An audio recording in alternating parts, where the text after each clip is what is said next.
So in this video, we're going to begin Unit 2, and we'll be concentrating on one particular family of functions, the linear functions. You can see that we'll start in this section, 2.1, with sort of a general introduction to polynomials, which include the linear functions. And then for the whole rest of the unit, we'll be talking specifically about linear functions and lines. So, for starters, let's talk about what we mean by polynomial functions. Vocabulary is really important in math, and a lot of what's in this section is really just going to be developing the vocabulary of polynomial functions. But in order to stay comfortable and be able to easily talk and communicate with other people about math, mastering the vocabulary is an important first step. So, here we go. Polynomials are groups of terms. So I'm going to start with a definition of a term. Each term of a polynomial is the product, so multiplication, of a real number and a whole number power of x. So two potential factors in my product, the real number and x to some whole number power. The numerical multiplier is called the coefficient of the term. And based on our definition, that numerical multiplier has to be a real number, but it can be any real number. So it could be a whole number, but it could also be a fraction, a decimal, etc.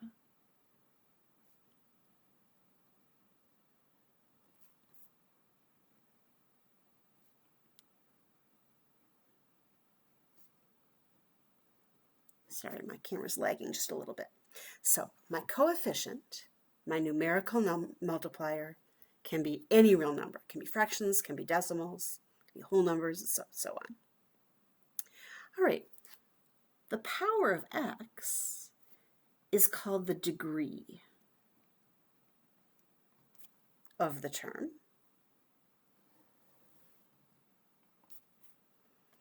And that, according to my definition here, must be a whole number.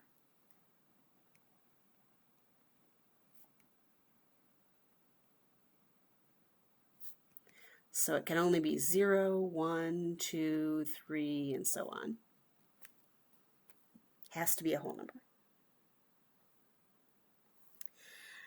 All right, we'll look at some terms in just a few minutes, but a little bit more vocabulary first, and then we'll be ready.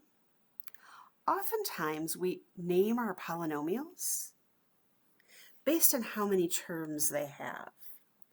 So a polynomial is the sum. Technically means adding, but remember, subtracting is just adding a negative, so could be subtraction as well. So it's the sum of as many terms of this type that we've just described as you want. I often name my polynomials based on how many terms they have. If we use just one term, we call it a monomial. If there are two terms, we say it's a binomial. And if we use three terms, we call it a trinomial. Pretty common prefixes there. If we've got more than three terms, we usually don't have any more special names. We just kind of generically call it a polynomial after that. So let's practice some of these vocabulary words.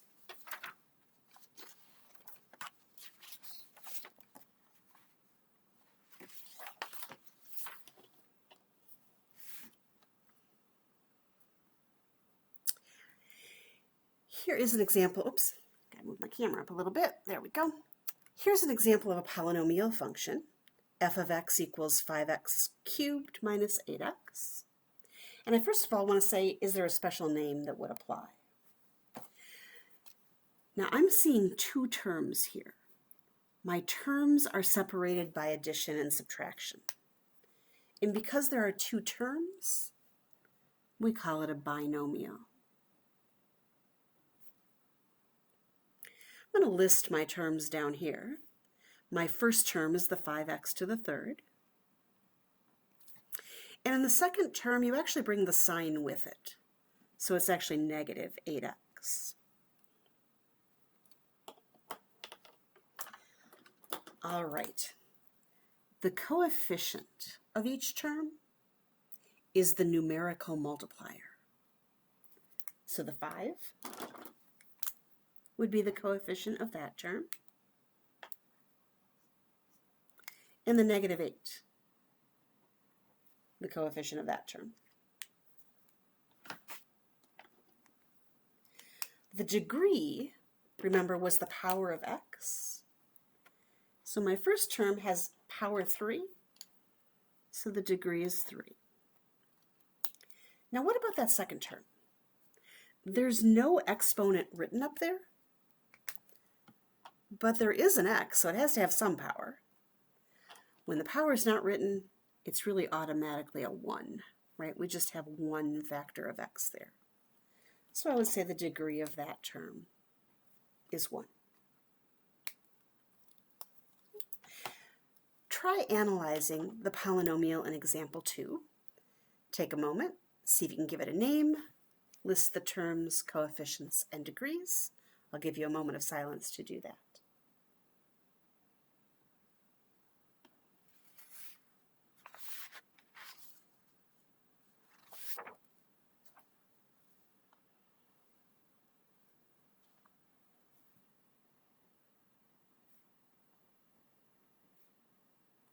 You might want to pause if you want a little more time. I'm seeing 3 terms here. Again, addition and subtraction separate the terms. So we go, 3 terms. A squared, 4a, and negative 7. Because there are 3 terms, we call it a trinomial.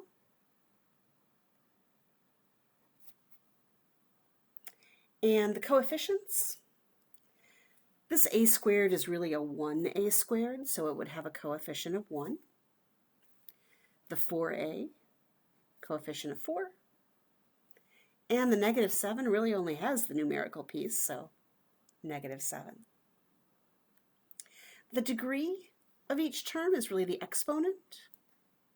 So this one would have a degree of 2. This a is actually to the first power. And then what's going on with that last one? I'm not seeing my variable, my a, at all. There are none of them, no a's. So we say it has a degree of 0. Technically speaking, you could write an a to the 0 power there, although we don't usually bother. A to the 0 power just means there aren't any a's, right?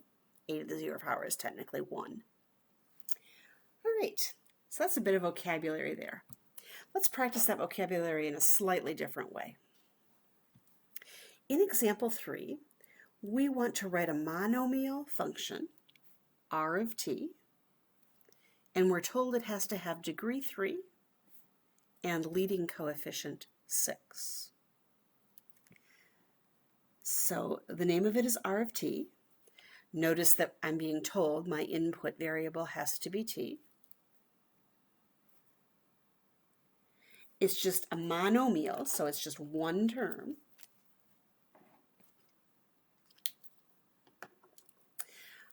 The coefficient is 6. And the degree, oops, sorry. Oh, I almost wrote an x, but my variable is supposed to be t. My degree is 4, so I'll have t to the 4th power.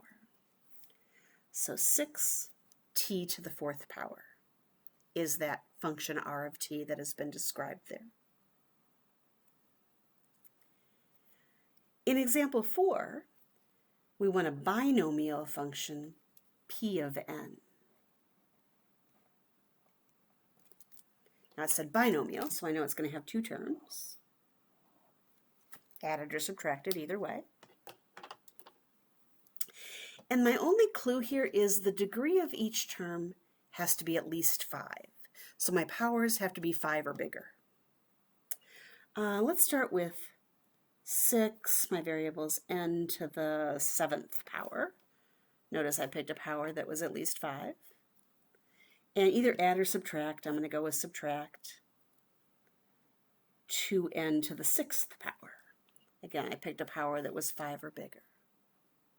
Now I had a lot more choice on this one, right? It wasn't as well defined as that one. I got to pick my coefficients. I even to some extent got to pick my powers, but certainly that P of n satisfies the requirements.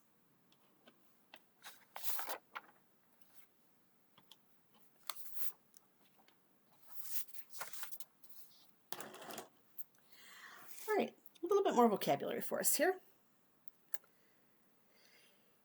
In a polynomial, the highest power in the whole polynomial is called the degree of the polynomial, right? Each term has its own degree, but the highest power is the degree of the whole polynomial. The coefficient of that term that has the highest degree is called the leading coefficient. Now we've already seen that polynomials can be named based on how many terms they have, but polynomials can also be named based on their degree. I'm going to show you a few of those naming conventions here. And in each case, you will see that we've got polynomials written in what's called descending order. It just means that the highest power goes first, and the powers go down as we go on. All right, so first of all, we have constant functions. A constant function doesn't have any variables in it at all. It just has a numerical value. The degree is 0 because there are no variables. And in this case, I called my numerical value b, so the leading coefficient would just be b.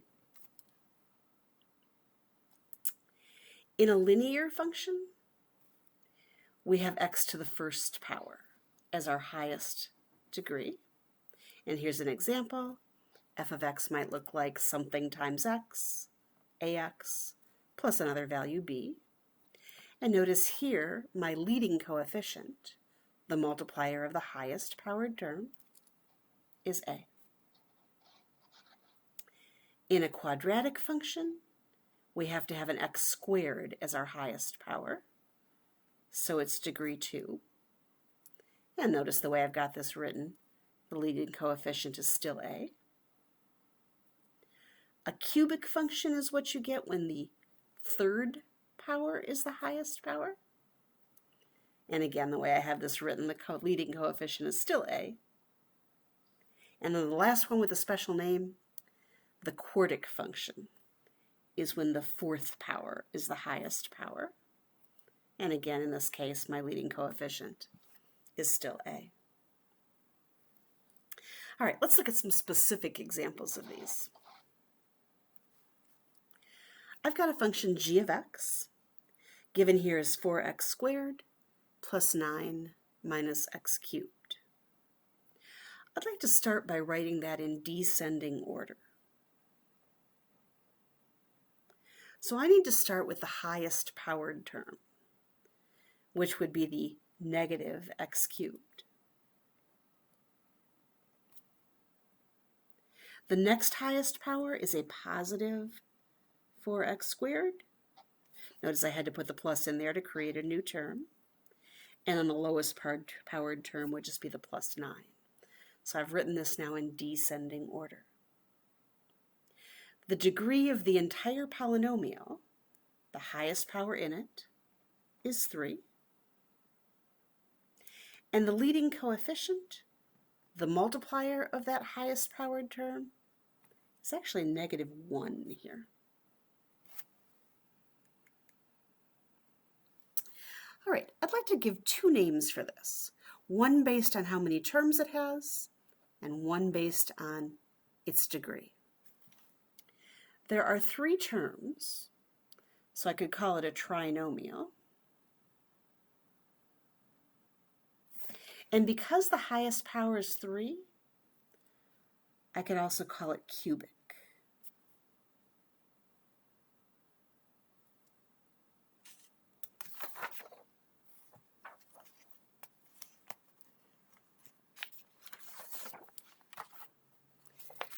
try one more like that.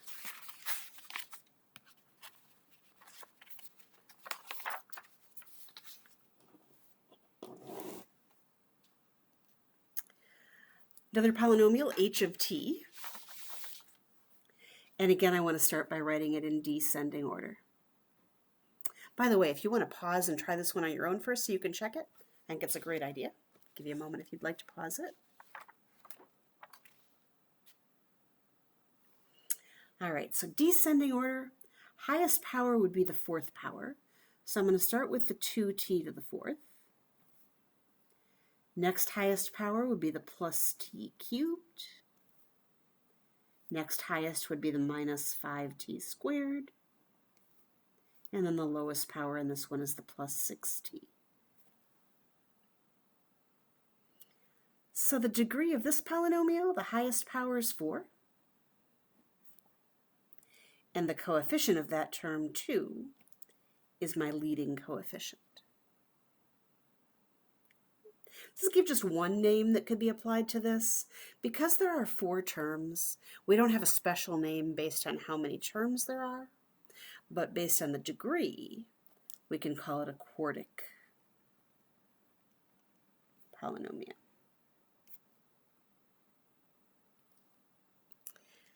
All right, let's try writing our own polynomial here. I want to write a cubic trinomial. Cubic trinomial. N of w. So now my input variable has to be w. With leading coefficient -4. All right. So first of all, the fact that it's a trinomial, I know there are going to be 3 terms. The leading coefficient is -4, and it's cubic, so I'm going to start with w to the 3rd power. Now that's all they told me. They didn't tell me anything about the other 2 terms.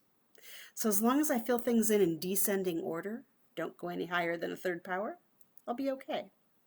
So I'm going to say a plus 5w squared and a minus 7.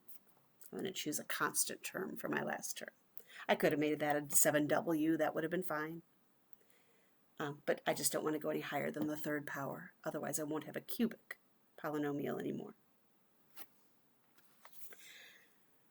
All right, I'm going to finish up this section with sort of a last kind of technical look at polynomials. If you look at most math textbooks, you're going to see the definition of a polynomial that looks something like this.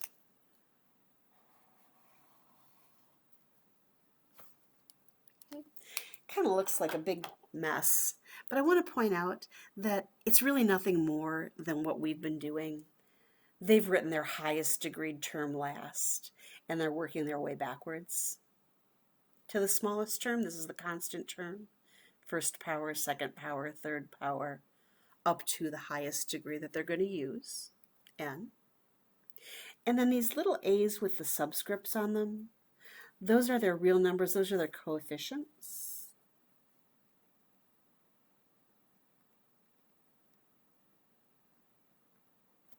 And they don't know how many they're going to be, so they just label them with subscripts.